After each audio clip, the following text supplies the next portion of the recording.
As school buses pull away and students leave for school, so does Marianne Rattano. By day, she's a substitute teacher. Hello. And a mom of 2. But by night... I'm Greg's warrior by night, yes. Corporal Gregory John Harris is Marianne's second cousin.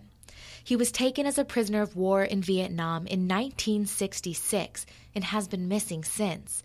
Marianne never met Greg because she was a baby when he was captured, but she's dedicated the past 12 years of her life working to bring him or his remains home. You know, in the beginning, I thought it was going to be easy. Marianne says Greg knew from an early age that he would leave the family farm in Fulton to join the Marines. Here's just some 18-year-old kid that just graduated high school. Greg enlisted in 1963. Fast forward 3 years and he was captured on a mission in South Vietnam, just 60 days before he was going home on leave. Vietnamese reports say Greg was captured alive by 2 enemy soldiers. It's like finding that needle in the haystack. You know it's there, and you just have to figure out where it is. The government searched for Greg immediately after his capture, but he was nowhere to be found. And in 1973, a program called Operation Homecoming brought 591 POWs back to the U.S. Greg's mom, Catherine, hoped he was one of them, but he wasn't. This began her lifelong search for her son. When I say she fought the good fight, I mean she fought the good fight. This was a mother who wanted her son back. Greg's mom died in 1974, but other family members continued her work, and eventually Marianne took over the search for Greg. And here we are in 2016. Probably more behind than we were then. That's because in 1980, the government declared Greg dead, saying he was killed in action.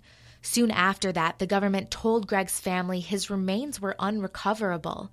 But 10 years ago, Marianne's research led her to documents contradicting that conclusion. And 2 years ago, the government admitted its story was wrong. But Marianne says the government still refuses to reopen Greg's case. If his remains are somewhere where they can be found, we will find them. Marianne is not alone in her search. Greg's first cousin, Chris Lafrate, is the one who got Marianne involved. She's the brain of the group, I'm telling you. On a daily basis, Marianne reads old maps and coordinates, goes through National Archives online, files Freedom of Information Acts, and digs through boxes of documents in hopes she will find new information that will get the government to search for Greg. And see, this is the stuff I can't wait to get into. I know it sounds crazy. The two say no matter what evidence they bring to the DOD, they usually get the same response. No one was left behind. Everyone that came home in 1973 was everyone that the Vietnamese had. And in my personal favorite, why would they lie to us? Right, exactly. This has caused a big conflict between the U.S. government and families like Greg's. His story is one of many POWs who are still unaccounted for.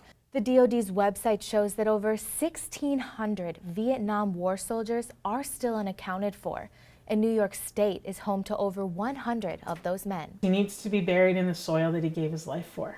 That's the bottom line.